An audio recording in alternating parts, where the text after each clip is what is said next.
Hi, I am Clove Cigarettes and Cherry Pie. I'm a heart attack and cheap hair dye, the one and only Cupid Kopperhead here.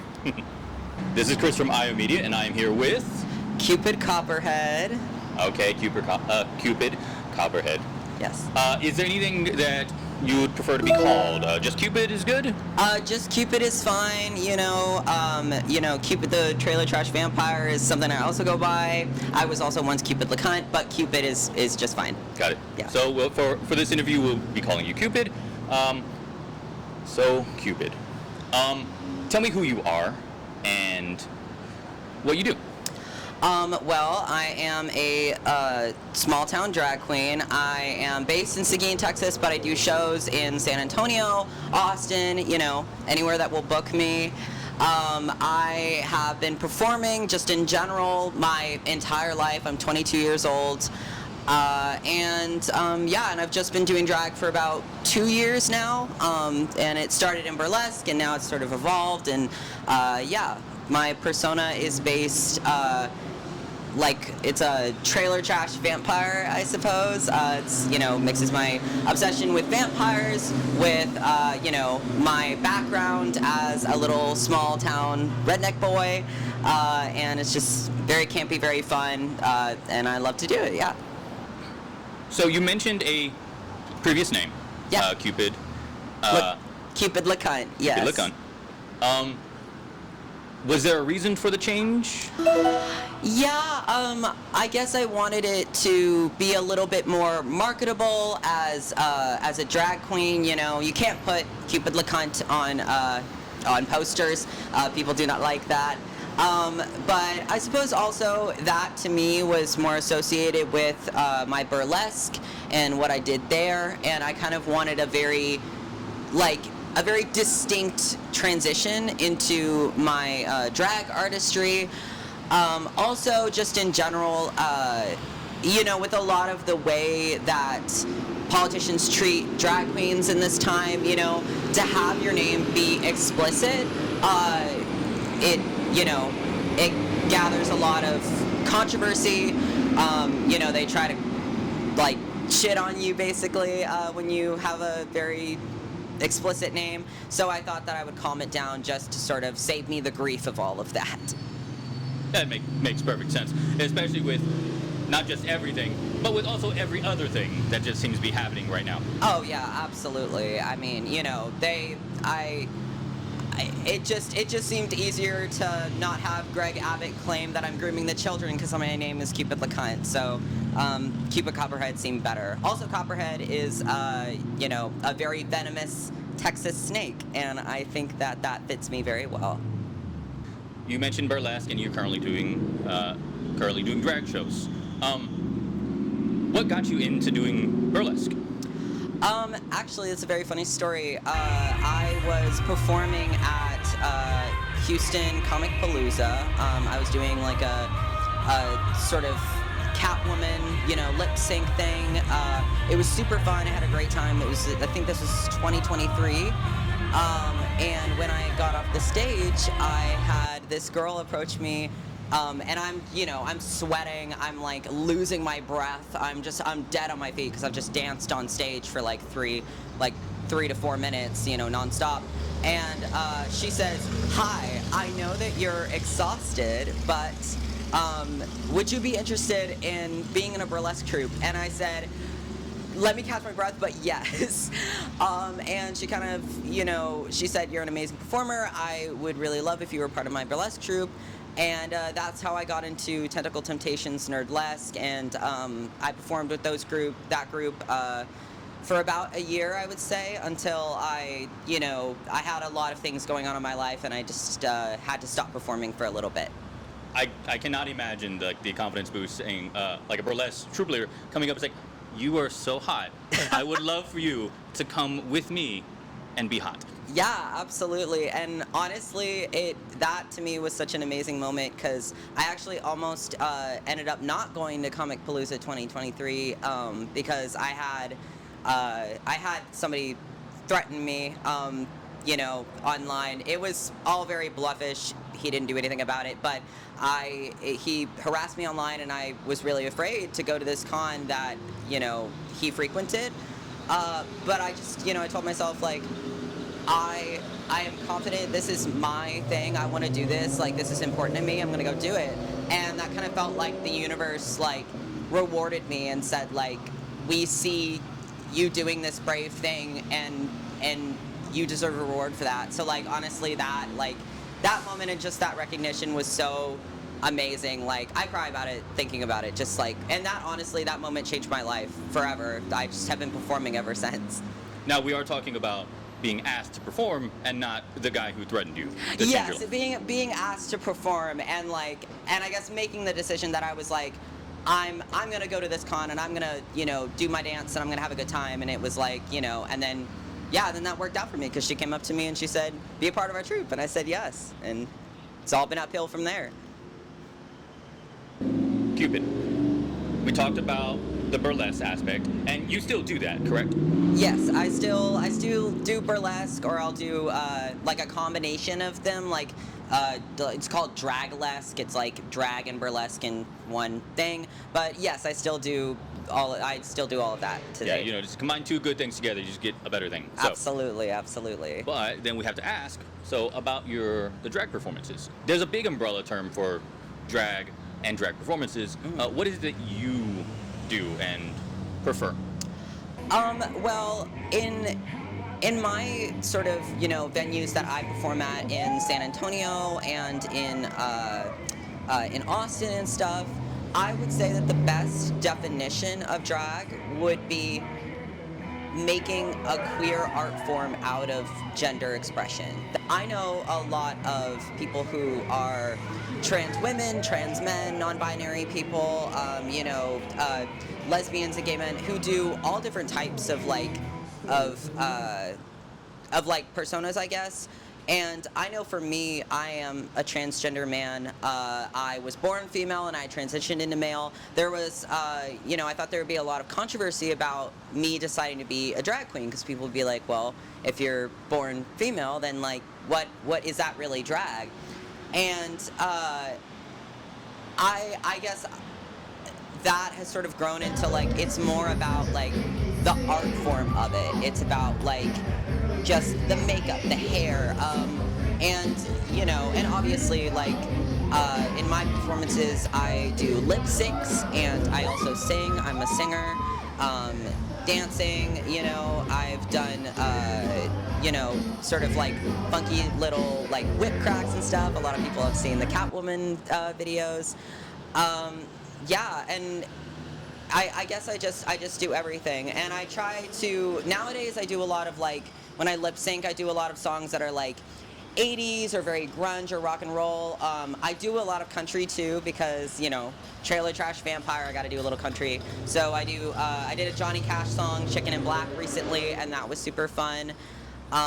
Currently my favorite venues to perform at are Cheer Up Charlie's, Oil Can Harry's. I performed with House of Erotique a few times, and they are lovely people, at Jean Joe's Patio in the Deco Ballroom in San Antonio. And that's basically what it is. I take 3 hours to corset myself up, paint my face, glue down my wig. I drive to these venues. I either lip sync, or I dance, or I sing. And I just enjoy the beautiful community that just surrounds me in those moments of like-minded individuals, of queer people, of alternative people, of trans people, people of color, just feeling safe in that. So, yeah. I kind of got a little off topic there. No. This is your topic, so you can't be off topic if it's you. And of course, when we're talking, both drag and burlesque, it involves a lot of dancing. Sometimes you said lip singing. Yeah. Have you actually sung while doing this, or is it?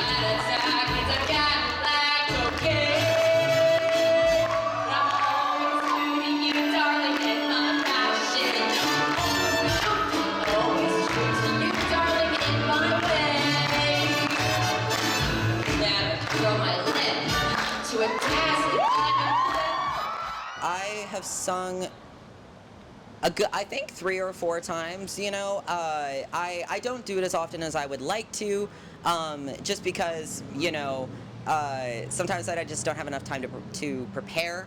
Um, but yeah, I've sung. What are the songs I've sung? I did at Etchy Fiesta, which you've seen. I sang Maybe This Time from Cabaret when I was in my Black Canary cosplay.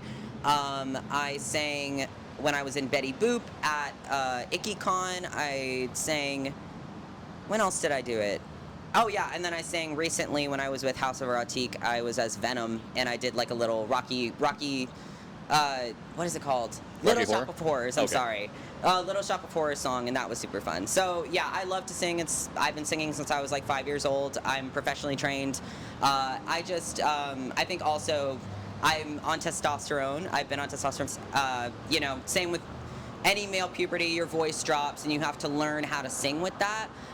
And there are some, intervals where I just go, okay, there's so many voice cracks going on. I sound like a 13-year-old boy. I'm not going to sing at this performance in particular. But I think my voice is steadied out, and you should see me singing it a lot more in the future.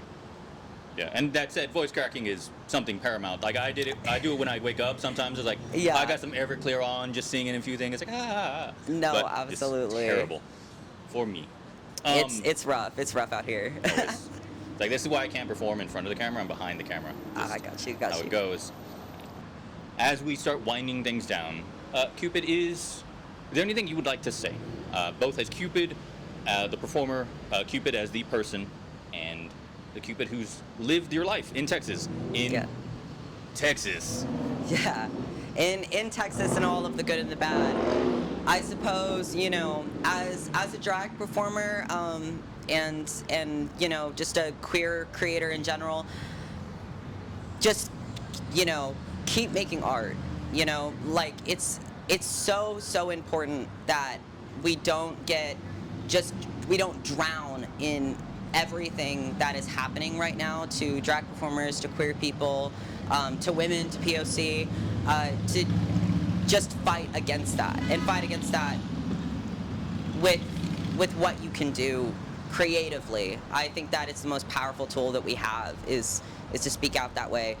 And also, I think that a lot of people are moving out of Texas, and I've considered it as well. It is very dangerous here. It's very scary to be myself, to perform here.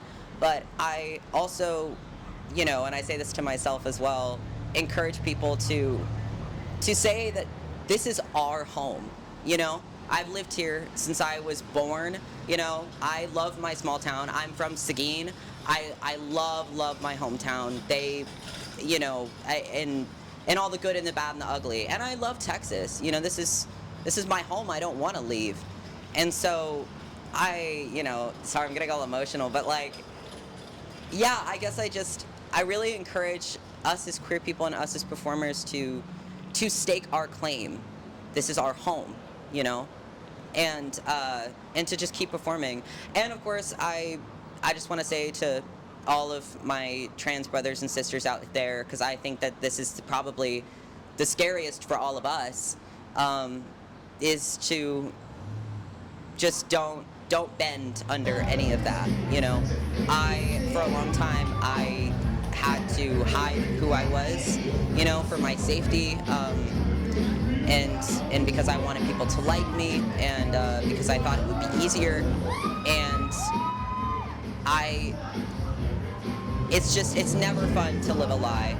And even though I have a lot of pushback and a lot of questions, a lot of people I've known my whole life who are like, oh my God, who is this young man? I don't know this young man. I just know the little girl I grew up with. They can come around. They really have. A lot of people in my hometown, they have come around to me and who I am now. And as well as a lot of my family. My grandmother, my Nini, is one of the most amazing people in my life. I love her. She is, she's 8 years old. And she supports me in my transition. It took her a minute, but she calls me, my out of drag name is George. She calls me George. She loves to see me performing as Kupid.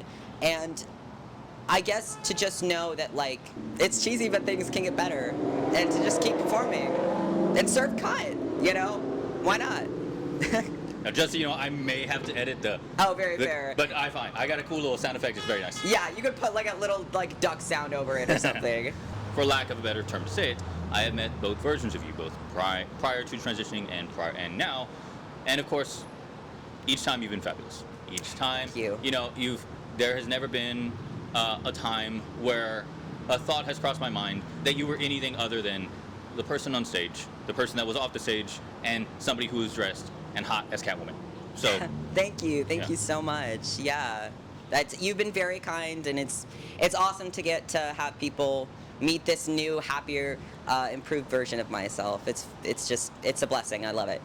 and of course, we hope to see you even happier and thrive and do all the other stuff that do in this interview. Yeah, absolutely. you know. Yeah, and I hope I'll have many more. This has been great. Thank you so much. No problem.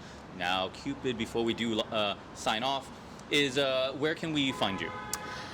You can find me on Instagram and on TikTok. On Instagram, it's Eat Your Heart Out 777. On TikTok, it's Eat Your Heart Out 777. But the your is UR because somebody else had stolen the other username. I don't know who it was. But yeah, that's where you can find me. And also, you can in my link in my Instagram, you'll find all of my info if you want to book me for a show, and yeah. Okay, Cupid, thank you very much for having me. Thank you. Thank you for being fabulous. Thank you. Well, thank you for interviewing me. It's been lovely. And just for everybody out there, remember, I am clove cigarettes. I am cherry pie. I'm a heart attack and cheap hair dye. The one and only Cupid Kopperhead. Take care of yourself.